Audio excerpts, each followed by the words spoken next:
You're listening to the Pre-Hospital Care podcast on the Medics Academy Network. Welcome back to the Pre-Hospital Care podcast with myself, Owen Walker. In this episode, I'm speaking with Neel Bhanderi on high-fidelity simulation training within practice. So what I want to do really is look at how high-fidelity simulation and indeed training has got multifactorial benefits through a number of reasons, really, through integration of handover simulation, debrief simulation, stress inoculation, skill acquisition under stress, and then communication under applied stress as well. So to do this, I have Dr. Neel Bhanderi with me. Neel is the Head of Education and Training at MedSTAR Retrieval HEMS service based in Adelaide. He's also a consultant in emergency medicine at the Royal Adelaide Hospital and has trained as an emergency physician and worked previously as a consultant at St George's Hospital Major Trauma Centre in London. If that wasn't enough, he's also been a retrievalist and ED doctor within Kent Surrey, Sussex Air Ambulance prior to moving out to Australia. So Neel emigrated to Australia in 2016, where he worked as an emergency specialist at Townsville Hospital in North Queensland, and then currently as Head of Education for MedSTAR Retrieval Service. Welcome to the podcast, Neel. Thanks. Yeah, welcome. Thanks for having me. Looking forward to it. Neel, it's fantastic to have you on. Just get your steer on high fidelity simulation. Maybe if we could just start by asking, so why does high fidelity training, why is it necessary in this environment? And indeed, why does it have to be as close to reality as possible? I think the challenges that the pre-hospital clinicians face, are more often than not, when you're looking at the HEMS services and the pointy end of the clinical aspects, is that it's quite high stress. They're challenging environments alongside doing critical care skills. So my interest is, how can we best prepare our colleagues in a simulation environment, in the training environment, for when they go out on that on the job for real. And I think being able to simulate real life scenarios and stresses is really powerful. It's been a learning curve. So initially, I did it when I started to just train individuals on how I was taught in through simulation. And looking back, I was put under a lot of pressure and was maxing out, and I just imploded. Right, I wasn't very good at it, and it just wasn't particularly beneficial in hindsight. And so when I design the scenarios, it's more looking at the non-technical aspects primarily. And another arm is to look at if we're looking at a skill set, it's to drill the skill in a safe environment in a skill station. And then once the clinicians are comfortable with that, we bring it into the simulation environment and add in incremental pressures. So they don't get too maxed out, but there's enough learning there for them. And it's a delicate balance. I think it's unproductive, really, from a personal point of view, to just completely overwhelm the clinician in a simulation where they just don't get anything out of it. So that's the fine line I'm kind of trying to tread. Listen, I fundamentally agree with that, Neel. I think, like you said, building up initially confidence, but then and microtask, and then putting it more all together within the environment. But like you said, kind of sort of making sure that they feel clinicians feel comfortable with indeed skill acquisition from this micro tasks, and then bringing in incremental stressors so that it starts to align with what they'll see in reality. But to your point, actually, it's a really interesting point, because I think we've walked a similar journey in this regard, whereby if you come into heavy-handed initially and just max clinicians out, indeed yourself and I've been in this position where you just feel overwhelmed and learning stops, and actually fear kicks in, and actually it doesn't be the sum total of the experience doesn't then actually lend itself to being a productive one, or indeed one which promotes safe practice. You just learn to be fearful and indeed become overwhelmed quite quickly with the environment. Yeah, and what you don't want is your colleagues to suddenly go into that kind of fight or flight mode during the simulation, and it just doesn't work, right? You've just negated the whole point of the simulation. So it's designing the sim and running the sim in such a way that they don't hit that point. And there's a whole lot of how we brief the sim and debrief the sim, and which I can expand on later on. And it's using a hive mindset. So I'm very fortunate to have quite a strong training team with a wealth of experience from across paramedicine, medical, nursing, in the pre-hospital environment I can draw experiences from in order to mold that sim for our new trainees, whether it's paramedics, nursing, or medical staff.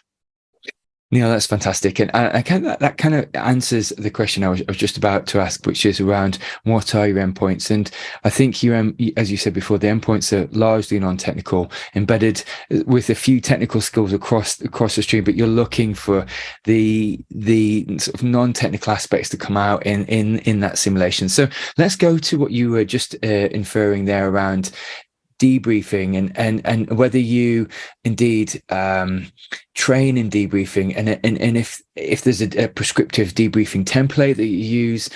I know you're looking at sort of the aligned non-technical skills throughout the simulation, but do you film the debrief? Do you then feed back on the debrief, and indeed do you use a template?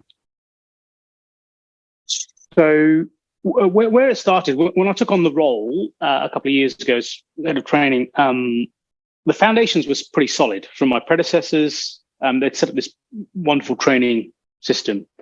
And I thought, well, how can I move this forward?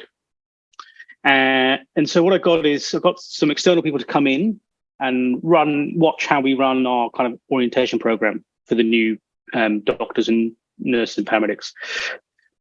And it was looking at how, primarily I said, look, can you just look at how we run the sims and what you think?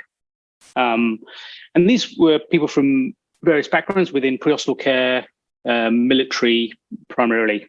And what was really interesting to say is, like, you've got all these facilitators running multiple sims, but you're not briefing the candidates properly in a set format. So that's one aspect. The other aspect is when you're debriefing, you're all debriefing in a different way. And so the learner is either getting overwhelmed with the amount of knowledge and feedback points that are coming across. And so they're going to the next sim and just feeling more confused. So what we did is I sat down with the team and I said, right, we're going to come up with a briefing template and a debriefing template that we're all going to use for each sim.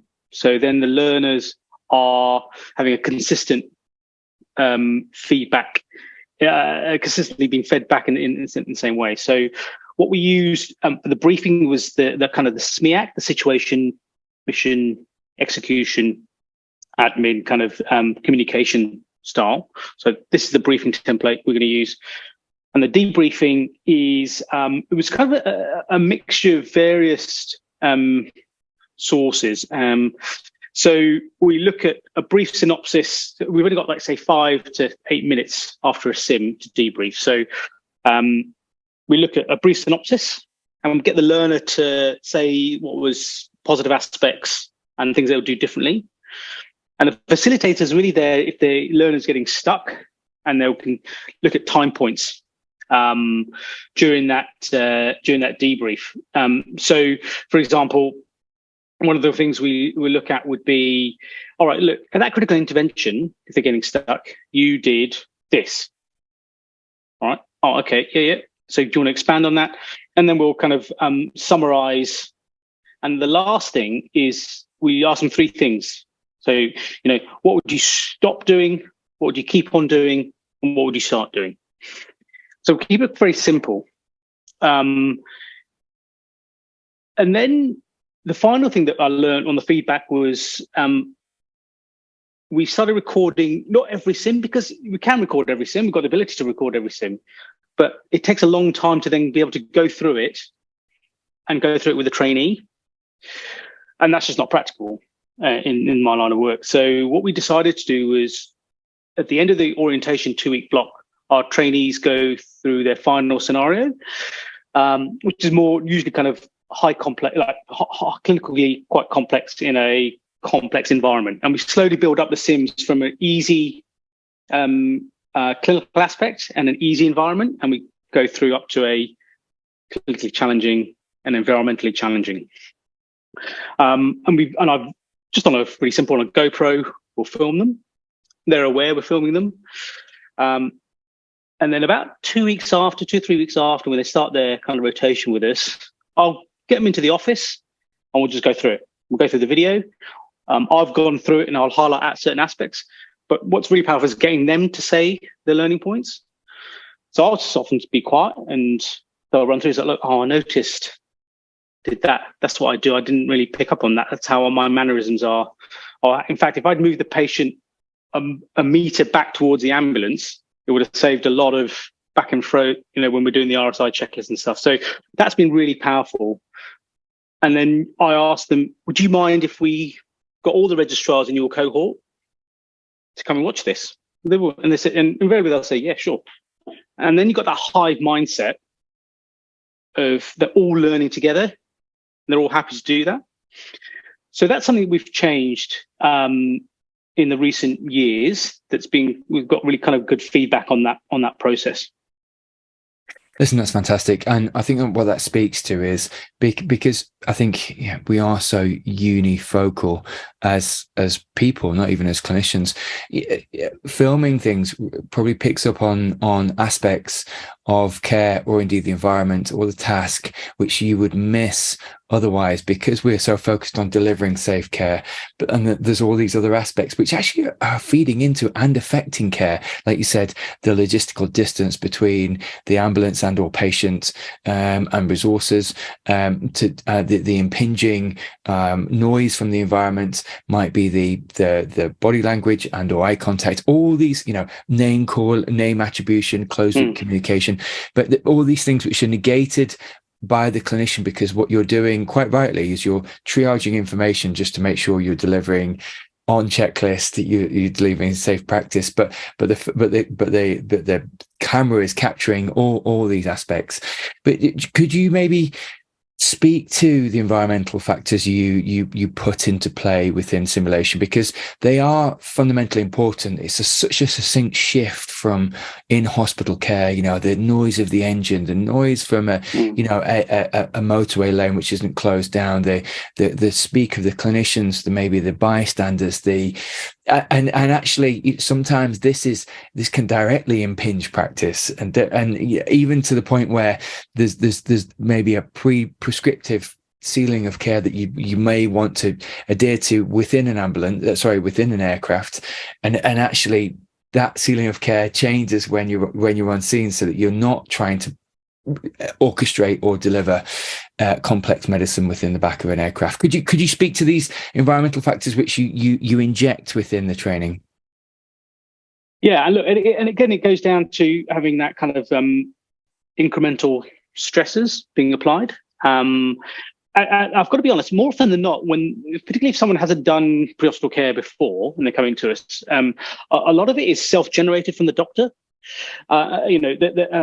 And they'll feel themselves getting more stressed. And you can see that when you're watching them, that you don't need to inject a huge amount to really test them. They're already putting pressure on themselves.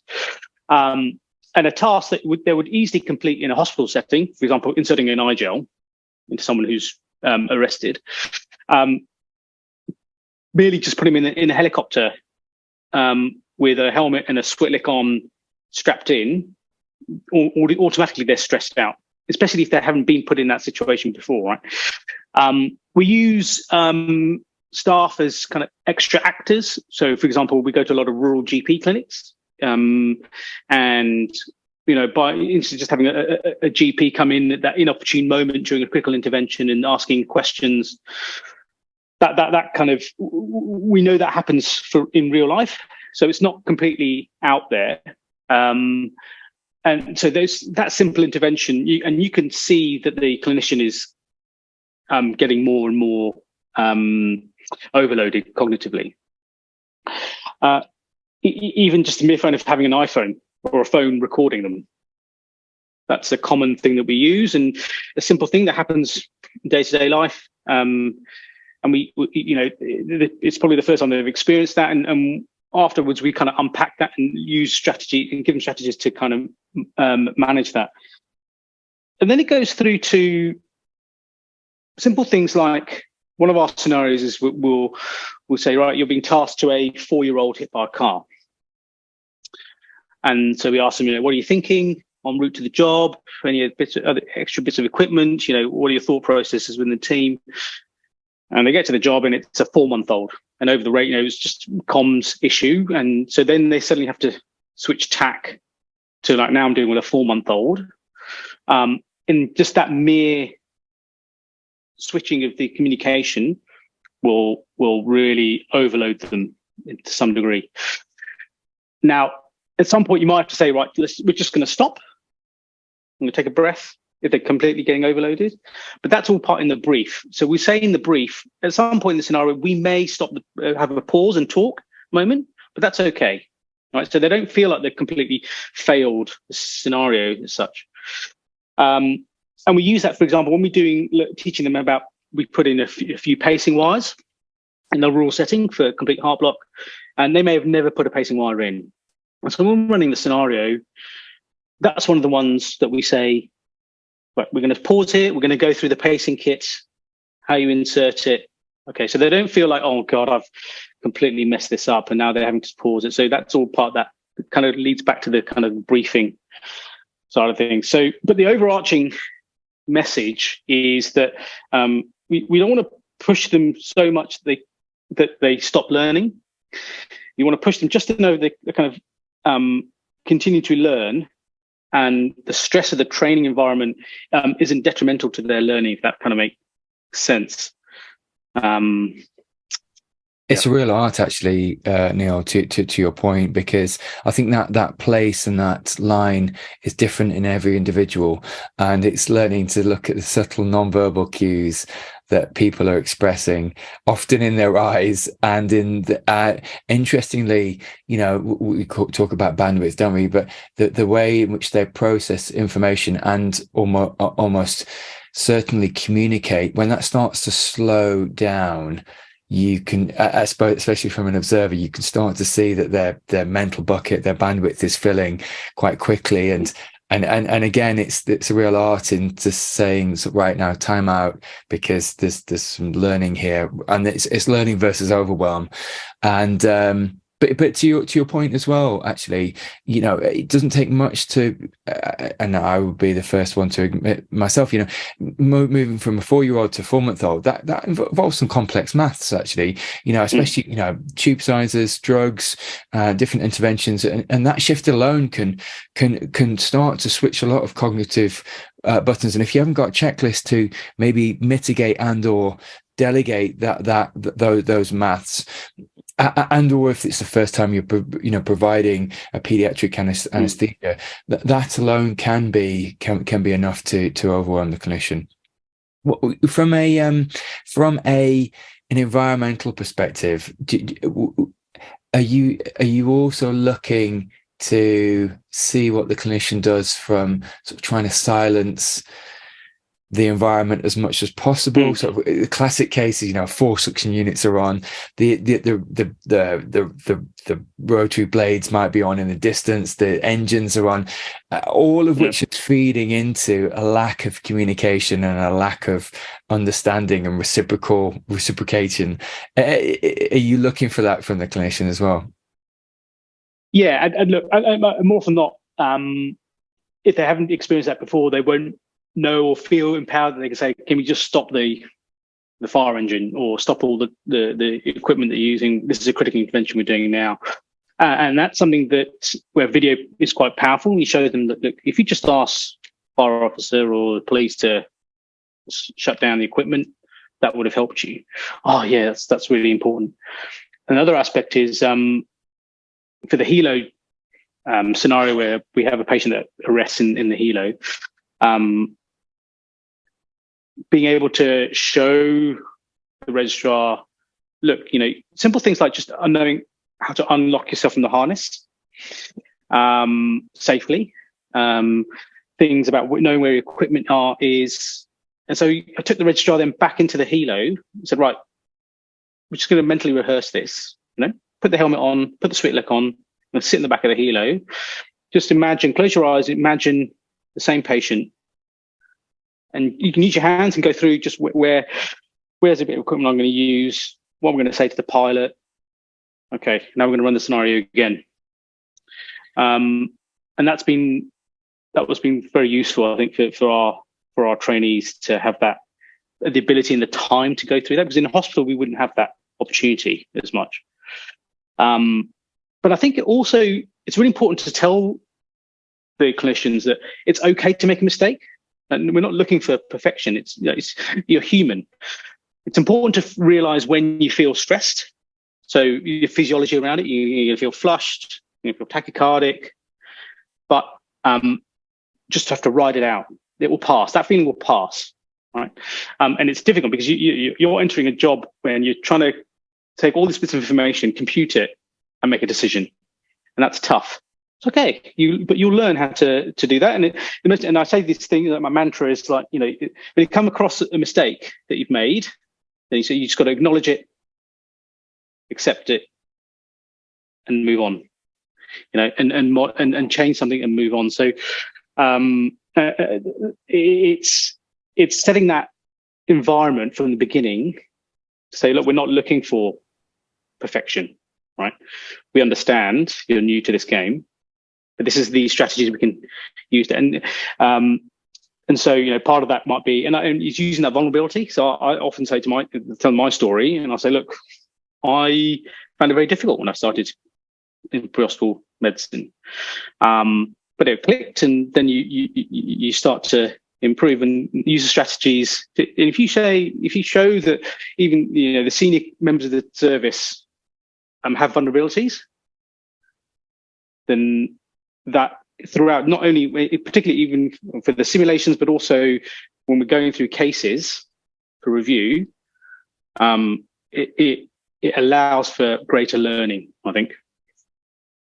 Really interesting, actually, because, like you said, it's your relationship with failure, actually, and I think what's fascinating about that is, what is your relationship with failure? Because does it affect your forward-thinking interventions? Does it affect your performance moving forward, or fundamentally, can you sit with it, accept it, and then for it to not accept it, change your performance going forward? The old adage of the best Formula One drivers can leave the last corner behind them, versus the ones which affect the rest of the race.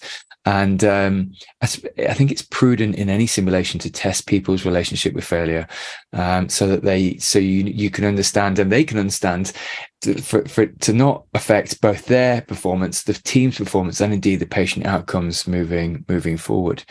But just looking at what I wanted to do is visit crisis communication, or indeed escalating communication, with you, and just what you would be looking for from clinicians to mitigate some of these issues. Before we just go to the communications piece, what are you advocating around sort of high acuity, low occurrence versus high acuity, high occurrence skills?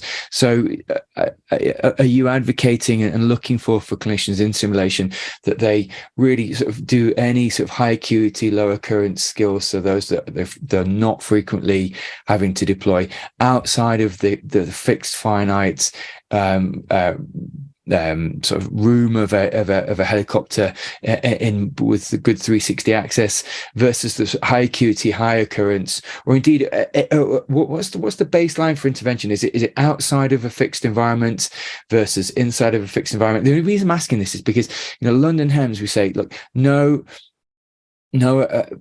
peri-arrest patients are going in the helicopter, because if they arrest in the helicopter, there's really not much you can do about it. But and we have the luxury of taking all these patients really by ambulance. But whereas in a rural and remote location, the helicopter may be the only place in which you can put a peri-arrest patient in, which might, you might be able to salvage. So there's probably a very different threshold and indeed a working environment compared to an urban setting.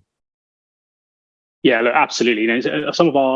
We know that if we get a call for a retrieval to a rural setting, that's 5 hours from leaving base to getting back on base, right? And potentially covering distances of 500, 600, 700 kilometers. So the risk assessment is different to when I was working in an urban setting. And if we've got a patient who's a blunt trauma and is unstable hemodynamically, but they're an hour and a half fixed wing flight away with the team there, the only way that they're going to survive is to getting them to a major trauma centre. So you're going to have to get them on that plane. Okay. Well then, so how do we arm the clinicians to make that decision? And there's several layers. So we have a retrieval consultant on the phone 24/7. They can ask for advice, which I know a lot of services have, and back their decision making, and making sure that they've got their kind of what if plans to hand, knowing that there is some risks to putting a peri-arrest patient in the back of an aircraft for an hour and a half. Right, they may well arrest. Okay, you've put that in your mind. That's already been verbalized. Okay, now what are we going to do if they arrest? Okay, right, great. And more so that, not only that, it's like, right, even saying going by helo, when we debriefed a case recently, so yeah, I made a plan about what if they arrest en route to so well, what about, did you make a plan of what to do if they're arrested in that sterile cockpit as on landing? What are you going to say? What are you going to do? Oh, we didn't. That's a good point. Actually, we could have been more explicit about that communication with the pilots and stuff. So although we would advocate, getting outside 360 access as much as possible for all our interventions and getting them, at some point we're going to have to move. And it's a case of doing what's needed at that time, but also keeping the momentum going that they need to get to a ICU or a trauma center. But we've got the challenge of low resources and distance. So the mindset has to change from having, being 10 minutes away from a major trauma center with your patient.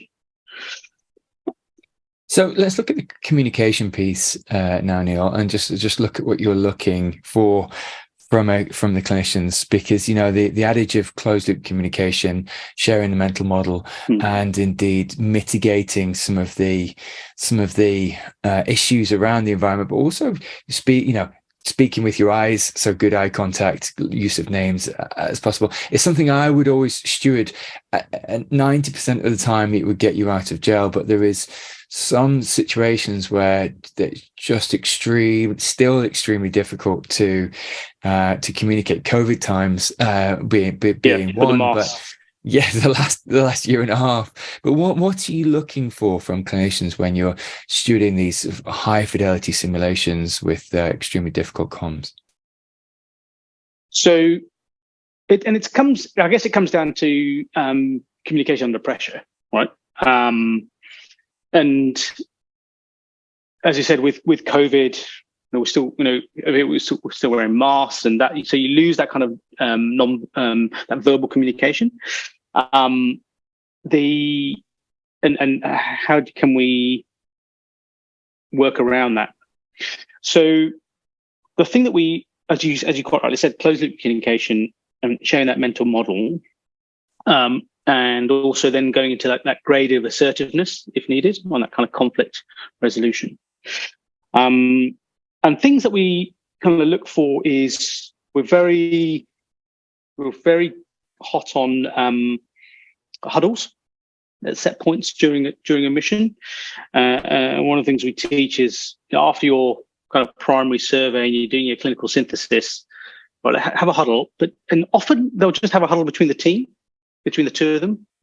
So when you had a huddle with everyone that's involved in that patient's care, whether it's in a hospital or on the roadside, and have that plan and share that plan with them. I say, if you're dealing with a pediatric patient and the parents are around on scene, perhaps get mum in and talk to mum, but also have everyone listening in. So then you're keeping mum involved and aware, but also everyone else is aware of what's going on. And that's kind of a nice way of doing that. So the huddles. We look at a pause and plan. So if things are going awry, and one of our nursing colleagues is very good at saying, right, time out. Neel, we need to time out. This is going the wrong direction. Okay, so kind of almost that reset. Using key phrases or key words. So things like, right, this patient needs a general anaesthetic, or it's time to huddle, and things like that. Kind of set signposting. And it goes through to the end of the job. We're giving that structured communication, that kind of in a handover template. What's also quite powerful is that we say, look, at the beginning of your shift, when you're working with your offsider and you're doing whatever the checks or checking the bags or whatever, we say go through your airway plan, and talk about all the way through to where you'd stand on a KICO situation, but also say, look, I'd say to the paramedics or nursing staff I'm with me, look, when I'm maxing out, I go quiet. Right, so just put your hand on my shoulder and say, Neel, like, stop messing around. We need to get back in the game. And that kind of just a reset from being task focused. And finally, one of the last aspects is it's the knowing when you're always going to get people that aren't going to work with you on a job.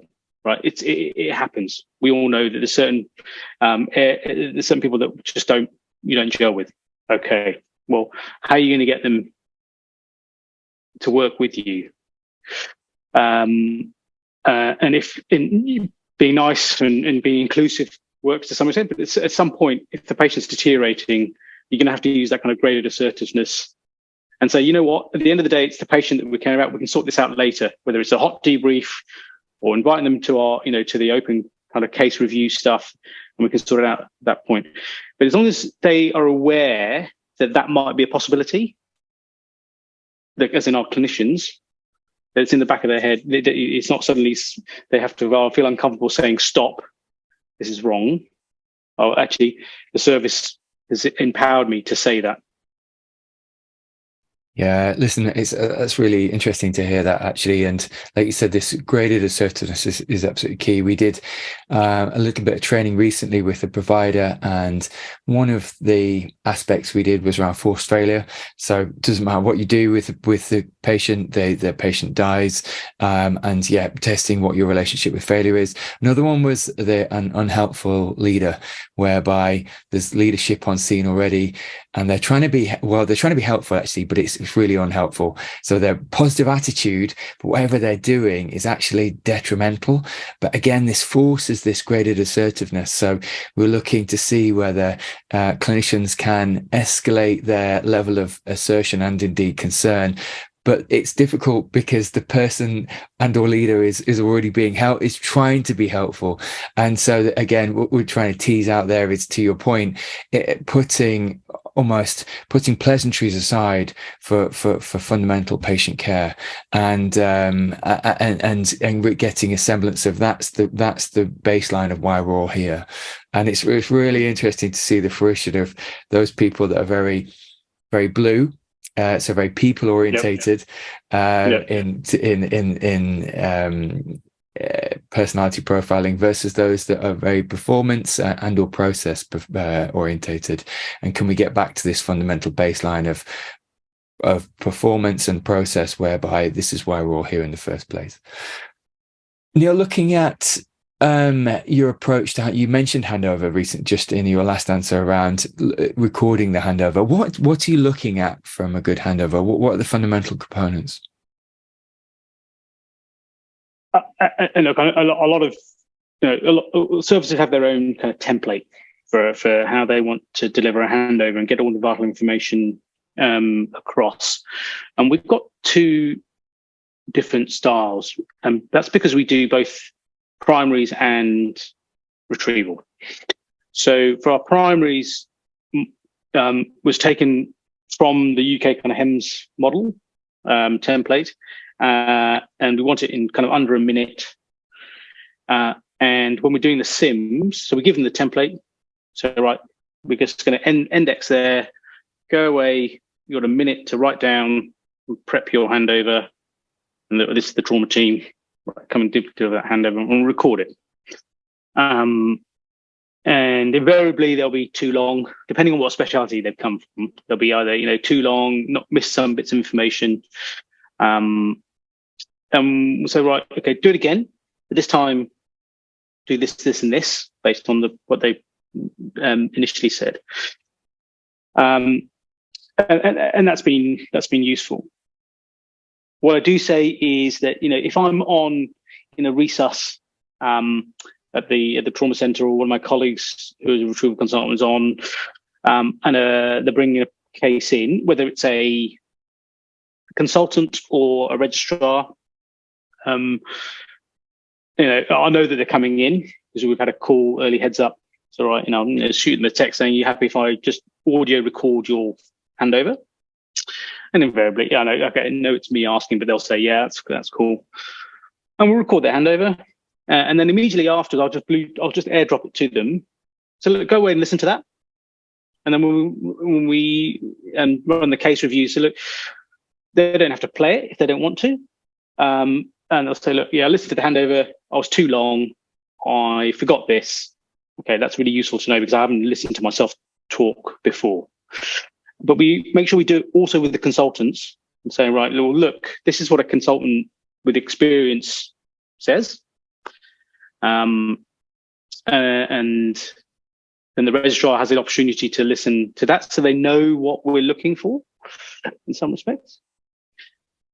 But the retrieval handover for a complex medical patient to an ICU needs a bit more detail potentially. But so it's a little bit longer with a few kind of more headings, more based on the past medical history and what actually happened in the hospital prior to us getting there. So it's a slightly different, and they're not all standing still waiting, silence, like waiting for the patient. It's normally you go in, there's an ICU nurse is diligently waiting for the handover, and the doctor will kind of rock up at some point. And so it's a different environment and a different mindset.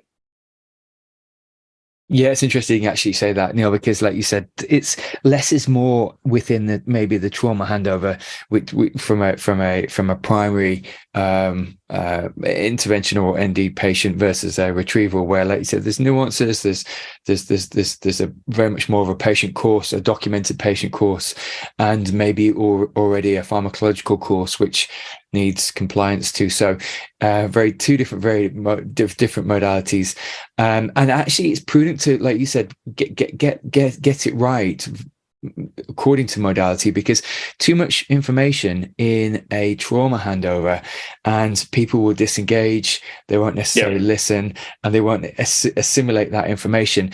So it's almost headlines and then they can come back for details later, versus a slow time retrieval handover, which is more nuanced, more intricate, and hopefully less time critical because you've got some semblance of stability.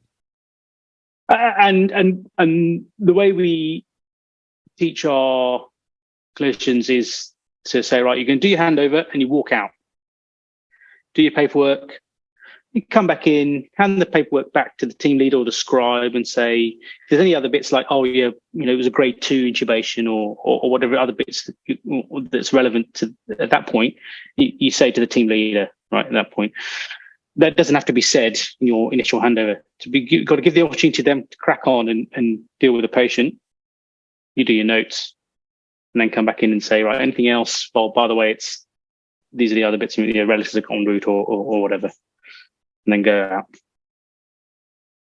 So looking at case review, Neil, so the D&D process and looking at sort of case review. Do you, within the short term or medium term, is there a lot of training needs and or simulation that comes from case review? Sort of from hearing these anecdotal and or kind of prescriptive narratives, really, which is what case review is all about. And, you know, chronological, sequential, this is what went well, maybe this is what we would do differently. Can you sort of get a semblance of, right, actually, we do need to change tack, to change course, or address this training need through the case review process? Look, I think in a well-governed pre-hospital system, you know, we're very good at identifying a learning need through case reviews, and we're very good at closing that loop. So we say, right, I've identified a learning need. It's a skill deficit, or it could be a human practice issue, or a knowledge gap.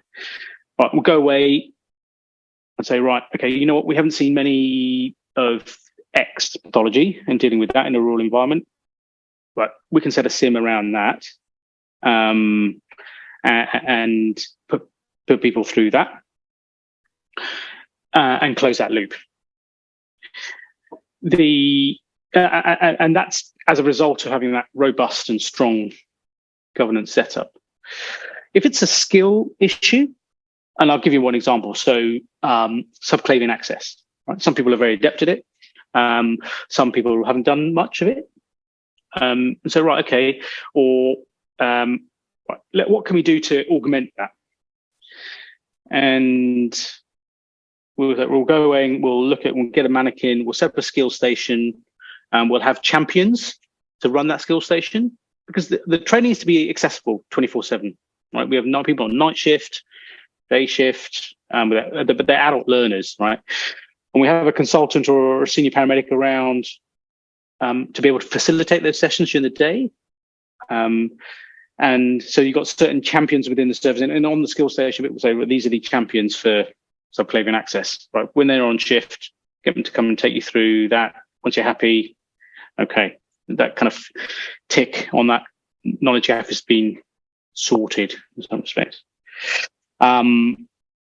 So if it's a skill, we'll go more of a skill station, and then we can potentially build that into a simulation. Now, it doesn't need to be a very complex scenario or simulation. It could be, right, we're just going to design a scenario where we've got difficult IV access. We're going through IO, but I want you to put a subclavian line in this patient. What are you going to do? How are you going to set it up? And one of the feedbacks that we had was like, you know, potentially, why don't you start mentally rehearsing before the skill station? So we put ear defenders on, an eye mask, and before we do the skill station, we'll get them to run through, right, okay, subclavian or kyco, right, what am I going to say? How am I going to position the patient? Where's all my kit? Just 5 minutes in silence, get them to do that, and then we teach them then we go through the actual skill.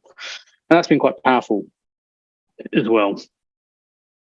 It's interesting, like you said. I think partly what that's doing, it's embedding deep, sort of subconscious neural pathways, really, and because I think what you probably want from the clinicians, what indeed I always want within practices, is actually to be able to utilize my finite attention on troubleshooting, but have really embedded and integrated a lot of subconscious motoric skill within the skill acquisition. So all that means is I have committed to subconscious memory the pattern and indeed sequence, so I can look at using my 5 to 10% of actual consciousness and indeed attention on troubleshooting the pain points, the pinch points, and communicating it aptly, and making sure that there is sort of some semblance of safety and cohesiveness going forward. But again, I guess before you ever commit to subconscious learning, it very much has to be conscious. So it's this slow time sequencing, and then subconscious integration. Yeah, and you can extrapolate that to, you know, a lot of our jobs in pre-hospital care is critical decision making, right? And when you have the opportunity in a case review or D&D to go through that, I changed tack in the way that I run some of those reviews. So I used to just have the case up on the screen, the team's there, and say, right, what did you do? You did this, this, and this. And now on some of the cases, I anonymize it. So right, and I pick a registrar in the group, and I pick a registrar primarily because we've learned that if I ask a consultant first what they're going to do on this case, so you're the team. This is what you get activated to or sent to. What are your thought processes? What are you thinking? Okay, I'm thinking this and this and this, and I'll do this and this and this. And then if I ask the reg afterwards, they will probably don't feel like they could say, oh, I wasn't thinking that. I would have done this and this. So I started asking the registrar first and the paramedic or the nurse in their fake team for the scenario, for the case. Right, what are you thinking? Right. And then I'd ask the consultant. Because actually, I know that in that rural facility, they don't have X, Y, and Z, or I know that there's a local doctor that can help you with that. Oh, okay. And that immediately have that kind of hive mindset of learning in that environment is really useful for someone who's not done the job before, is new to the service. So I think it's using your experience within the service and how you get the most out of it for the learning to be able to teach your new staff about what you're thinking, the heuristics, local knowledge, corporate knowledge, and being able to learn to do that on a weekly basis is really useful, because it's something that we didn't really have in the kind of in-hospital setting. Absolutely. I just before I progress to sort of maybe next and final question, just one of the things I try and do, or indeed advocate, and I've learned from other people actually, is the question, am I missing anything? Because fundamentally you probably are missing something, and actually giving power to the team to speak into your practice and say, actually, Owen, have you considered a jaw thrust, or have you considered putting a second suction unit in just in case the first one fails, or that second IV line looks like it's blown.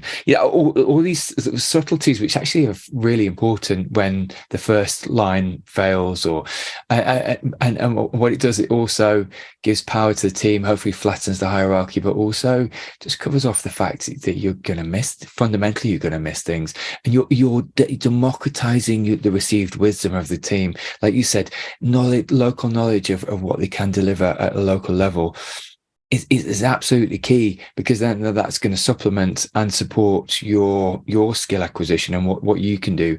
So it was quite a releasing mindset and or question to ask, really, which is, Neel, am I missing anything here? And you can say, actually, Owen, X, Y, and Z, and that really, that helps. Now, it's not fail safe and foolproof, but it's at least some kind of mitigation to your own fixed finite issues. And look, what I would say to that is, when I'm doing a human factors lecture for our clinicians, and I'll say, look, you want to be able to, and this is for in hospital, so you want to empower the team. Right. So as the team leader, if I'm the team leader as a senior consultant, saying, right, guys, is there anything I'm missing? Speak up. So I thought, okay, that's a pretty good way of doing it. And then I got feedback from particularly some of our female registrars and consultants who maybe more diminutive in stature. They'd say, yeah, but if I say that, it just comes across as though I don't know what I'm talking about. That's what I feel. That's what I think. And so I said, I haven't really thought about that, actually. I said, why don't you flip it? Why don't you say, look, I think it's this because of this, this, and this. What does everyone else think? Oh, okay. And so it opened my eyes, I think, to perhaps some of the kind of unconscious biases I'd had when I'm teaching. And so I've had to change tack slightly in terms of being much more diverse and inclusive based on who I'm teaching. No, that's excellent. I think that's fantastic, and actually, like you said, framing it into a place where just giving people permission to speak into your practice where they don't feel like they're bumping up against any presupposition or indeed issues. No, absolutely. Neel, as we just finally, before we look at take-home messages, is there any incremental improvements that you're making across the service? I know you're starting to look and dig into sort of characterological and or sort of personality profiling, which I fundamentally agree with. I think it's a great way to sort of start to understand decision making and heuristics and bias and personality on scene. Is there anything like that you're starting to look at within training, which brings more insight into clinical practice? Yeah, look. So as you mentioned, we're looking at the strength deployment inventory as a form of psychological assessment. In a couple of ways. One, about doing it on our clinicians within the service and seeing what attributes, are there any common attributes that are at play in our service that we want to look for in our selection. But also the ability then to tailor a sim around that for the learner. So if someone's more people orientated or process driven, can we use and tailor the sim to make sure the learner gets the maximum benefit based on what their personality is? And if we've only got 6 registrars, that's much easier to do than if I had 15 in an ED. The other way we're looking at it is the mentoring course. So we run the halfway through their attachment with us, we do a buddy shift where a consultant will fly with the doctor, with the registrar and the team for the day. And what we found was, wow, that's a pretty good idea. Is to kind of assess and see how they're going, how they're tracking, what they need to work on, how they're doing well in certain aspects and not so well in other aspects.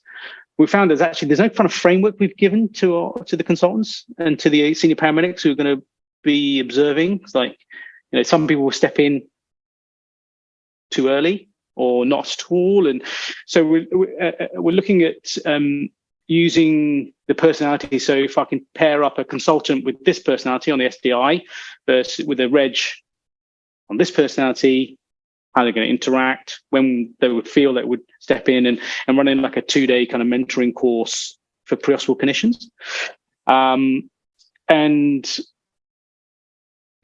Looking at, and we're using case reviews to say, right, there's a need for example, our complex cardiac patients that we're retrieving.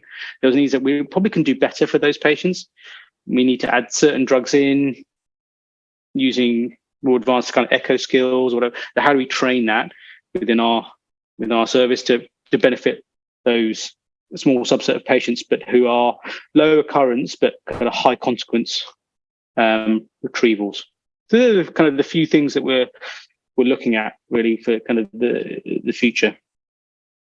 So Neel, as we finish off on the conversation, could you maybe just speak to just some take-home messages, really, just for systems and or clinicians that are running simulation, critical care or otherwise, actually, part of ambulance services and or retrieval services. Could you speak to some take-homes which are sort of fundamental to look at and or address? I think with simulation, everyone concentrates a lot on, and quite rightly, on debrief. I think being able to brief appropriately is really important. The ability to video and go through the video with the learner, and that it's building that incremental pressure and realizing that actually, as I said earlier, the clinicians themselves will already almost be doing that on their own, and spotting how they do that and when they do that. And you don't need to add too much pressure in and until you get to that kind of fine line where you don't want to cross into that fight or flight mode and negate the whole point of the simulation. Yeah, listen, that's fantastic. Really wide-ranging answers and just really insightful as well. So that's absolutely fantastic. Listen, thank you for the last hour. Really do appreciate your insights and perspectives, Neel. So thank you. Thanks, Aaron. It's been great. Thanks for asking me to come and talk. You're listening to the Pre-Hospital Care podcast on the Medics Academy Network.